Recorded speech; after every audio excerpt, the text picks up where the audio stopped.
ಅಜಿತ್ ಪವಾರ್ ವಿಮಾನ ದುರಂತದ ಕೊನೆ 30 ನಿಮಿಷಗಳನ್ನು ನಿಮಗೆ ಹೇಳ್ತಾ ಹೋಗ್ತೀವಿ. ವಿಮಾನ ದುರಂತಕ್ಕೆ ಕಾರಣ ಏನು ಆ್ಯಂಡ್ ಆ 30 ನಿಮಿಷದಲ್ಲಿ ಏನಾಯಿತು. ಮುಂಬೈನಿಂದ ಹೊರಡುವಾಗ ವಿಮಾನದ ಎಲ್ಲ ಬಿಡಿ ಭಾಗಗಳ ಸಮಗ್ರ ಪರಿಶೀಲನೆ ಮಾಡಿದ್ರಂತೆ. DGCA ನಿಯಮಗಳ ಅನ್ವಯ ಅದರ ಒಂದು ಮೇಂಟೆನೆನ್ಸ್ ಹೆಂಗಿದೆ ಅಂತ ನೋಡಿರ್ತಾರೆ. 8 ಗಂಟೆ 10 ನಿಮಿಷಕ್ಕೆ ಮುಂಬೈನಿಂದ ಬಾರಾಮತಿ ಕಡೆಗೆ ಹೊರಟಿತ್ತು. 8:40ಕ್ಕೆ ಅಂದರೆ 20 ನಿಮಿಷದ ಜಾಗ ಅಷ್ಟೇ. 20 ನಿಮಿಷ 25 ನಿಮಿಷಕ್ಕೆಲ್ಲ ಅದು ತಲುಪಬೇಕಿತ್ತು. ಆಮೇಲೆ ಬರಬೇಕಾದ್ರೂ ಯಾವುದೇ ಪ್ರಾಬ್ಲಮ್ ಕಾಣಿಸ್ಕೊಂಡಿಲ್ಲ. ಬಟ್ ಲ್ಯಾಂಡ್ ಆಗಬೇಕಾದ್ರೆ ಪೈಲಟ್ಗೆ ಚಾಲೆಂಜಸ್ ಎದುರಾಯಿತು. ಏರ್ಪೋರ್ಟ್ನ ರನ್ವೇ ಮತ್ತು ಲ್ಯಾಂಡಿಂಗ್ ಸ್ಟ್ರಿಪ್ ಕಾಣಿಸ್ತಾ ಇರಲಿಲ್ಲ ಅವ್ರಿಗೆ.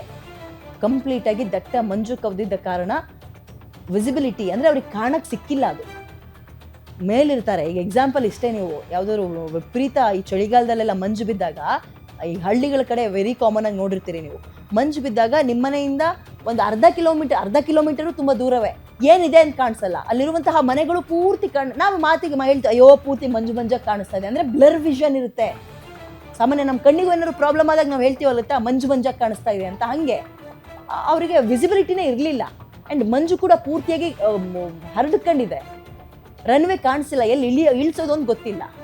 ಸಾಮಾನ್ಯ ನಮ್ಮ ಕಾರು ಬೈಕು ಬಸ್ಗಳನ್ನ ಎಲ್ಲಿ ಜಾಗ ಸಿಗುತ್ತೋ ಅಲ್ಲಿ ನುಸುಳಿಸ್ಕೊಂಡು ಪಾರ್ಕ್ ಮಾಡಿ ಬರ್ತೀವಲ್ಲ ನಾವು. ನೋ ಪಾರ್ಕಿಂಗಲ್ಲೆಲ್ಲ ಪಾರ್ಕ್ ಮಾಡಿ ಬರ್ತೀವಲ್ಲ ಒಂದೊಂದ್ಸಲ. ಹಂಗಾಗಲ್ಲ ಫ್ಲೈಟ್ ವಿಚಾರ.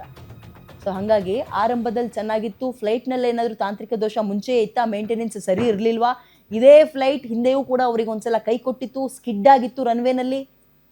2 ವರ್ಷದ ನಂತರ ಅದು ಜೀವವನ್ನೇ ತೆಗೆದುಬಿಟ್ಟಿದೆ. ಈಗ ಸುಟ್ಟು ಕರಕಲಾಗಿದೆ. ಈಗ ಟೆಕ್ನಿಷಿಯನ್ಸ್ನೆಲ್ಲ ಕರೆಸ್ತಾರೆ. ಆ ಜೆಟ್ಟು ದೇಶಿ ನಿರ್ಮಾಣವೋ ಅಥವಾ ಅಂದರೆ ಸ್ವದೇಶಿ ನಿರ್ಮಾಣವೋ ಹೊರಗಡೆಯಿಂದ ಅನ್ನೋದಾದರೆ ಹೊರಗಡೆಯಿಂದ ಯಾವ ಕಂಪನಿದು ಅಲ್ಲಿಂದ ಟೆಕ್ನಿಷಿಯನ್ಸ್ಗಳನ್ನು ಕರೆಸ್ತಾರೆ. ಏನು ಪ್ರಾಬ್ಲಮ್ಮು ಅಂತ ನೋಡ್ತಾರೆ. ಆ್ಯಂಡ್ ಇನ್ನೊಂದು ಏನಪ್ಪ ಅಂತ ಹೇಳಿದ್ರೆ, ಎಲೆಕ್ಷನ್ ಟೈಮ್ನಲ್ಲಿ ಈ ಪ್ರೈವೇಟ್ ಜೆಟ್ಗಳ ಅಥವಾ ಈ ಫ್ಲೈಟ್ ಅಂತ ಏನು ಕರಿತೀವಿ ಪ್ರೈವೇಟ್ ಫ್ಲೈಟು ಚಾಪರ್ಗಳು ಇದರ ಬಳಕೆ ತುಂಬ ಜಾಸ್ತಿ. ಅದನ್ನು ಹೊರತುಪಡಿಸಿದ್ರೆ ಬೇರೆ ಟೈಮಲ್ಲಿ ಸುಮ್ಮನೆ ಏನಕ್ಕೆ ಹಾರಾಡ್ತವೆ ಅವು? ಅವೇ ನಿಮ್ಮನ್ನು ಕರ್ಕೊಂಡೋಗಿ ಬಿಡಲ್ಲ. ಅವುಗಳು ಇರುವಂಥದ್ದೇ VIP VVIPಗಳ ಒಂದು ಸರ್ವಿಸ್ ಕೊಡೋಕೆ ಅಂತ. ಹಾಗಾಗಿ ನಿಂತಲ್ಲೇ ನಿಂತು ಮೇಂಟೆನೆನ್ಸ್ನ ಅದ್ರ ಬಗ್ಗೆ ಅಷ್ಟೊಂದು ಗಮನವನ್ನು ಹರಿಸಿರಲ್ಲ. ಸಾಮಾನ್ಯ ಈಗ ನಾವುಗಳು ಈಗ ಬೆಂಗಳೂರಿಂದ ಗೋವಾಗೋ, ಬೆಂಗಳೂರಿಂದ ಡೆಲ್ಲಿಗೋ ಅಥವಾ ಇಂಟರ್ನ್ಯಾಷನಲ್ ಫ್ಲೈಟ್ಗಳು ಅಂತ ಹೋದಾಗ ಅವು ಎವ್ರಿಡೇ ರನ್ ಆಗ್ತಾ ಇರುತ್ತೆ. ನೀವು ಮನೇಲಿರುವಂತಹ ಕಾರ್ಗಳನ್ನೇ ನಮಗೆ ಅರ್ಥ ಆಗಬೇಕು ಅಂದರೆ ಅದನ್ನು ನಾವು ಊಹೆ ಮಾಡ್ಕೋಬೋದು. ಮನೆ ಮುಂದೆ ಎಲ್ಲರ ಮನೇಲೂ ಇದೆಯಲ್ಲ ಕಾರು, ನಮ್ಮನೇಲೂ ಒಂದು ಇರಲಿ ಬಿಡಿ ಅಂತ ತಗೊಬಂದು ಪಾರ್ಕಿಂಗ್ ಮಾಡೋಕ್ಕೂ ಎವ್ರಿಡೇ ಆ ಕಾರ್ನ ಮೂವ್ ಮಾಡೋಕ್ಕೂ ವ್ಯತ್ಯಾಸಗಳಿರುತ್ತೆ.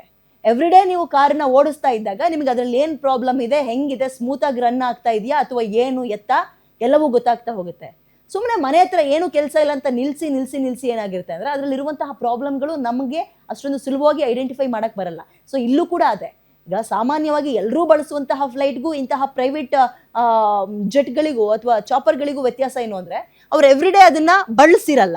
ಸೊ ಮೇಂಟೆನೆನ್ಸ್ ಸುಮ್ಮನೆ ಮೇಲ್ನೋಟಕ್ಕೆ ಸರಿ ಇದೆಯಾ ಅಂದ್ಕೊಂಡು ನೋಡೋದಕ್ಕೂ ಪ್ರತಿನಿತ್ಯ ಓಡಿಸಿದಾಗ ಅಥವಾ ಅದನ್ನು ಆಪ್ರೇಟ್ ಮಾಡಿದಾಗ ಗೊತ್ತಾಗುವಂತಹ ಸಮಸ್ಯೆಗಳಿಗೂ ವ್ಯತ್ಯಾಸ ಗೊತ್ತಾಗ್ಬಿಡುತ್ತೆ. ಸೊ ಅಂಥದ್ದೇನಾದರೂ ಇಶ್ಯೂಸ್ ಇತ್ತಾ? Will see. ನಾನು ಹೇಳಿದ್ನಲ್ಲ ಆರಂಭದಲ್ಲಿ, ನಾವು ಇಂತಹ ಚರ್ಚೆಗಳನ್ನಷ್ಟೇ ಸದ್ಯಕ್ಕೆ ಮಾಡ್ಬೋದು. ಹಿಂಗಾಗಿರ್ಬೋದು, ಹಂಗಾಗಿರ್ಬೋದು, ಇಂಥ ಉದಾಹರಣೆಗಳನ್ನು ನಾವು ನೆನಪಿಸ್ಕೊಳ್ಬೋದು. ಈ ಥರದ್ದೇನಾದರೂ ಆಯಿತಾ? ಹಿಂಗೆ ಅನುಮಾನಗಳನ್ನು ಅಥವಾ ಸಾಧ್ಯತೆಗಳನ್ನು ಚರ್ಚೆ ಮಾಡ್ಬೋದು. ಬಿಟ್ಟರೆ ಅಲ್ಟಿಮೇಟ್ ಆಗಿ ತನಿಖೆ ಆಗಬೇಕು ಅಂದರೆ ಅಲ್ಲಿರುವಂತಹ ಬ್ಲ್ಯಾಕ್ ಬಾಕ್ಸ್ ಪತ್ತೆ ಆಗಬೇಕು. ಆ ಬ್ಲ್ಯಾಕ್ ಬಾಕ್ಸ್ನಲ್ಲಿ ಎಲ್ಲವೂ ಕೂಡ ಇನ್ ಡೀಟೇಲ್ ಆಗಿ ಗೊತ್ತಾಗ್ತಾ ಹೋಗುತ್ತೆ ನಮಗೆ.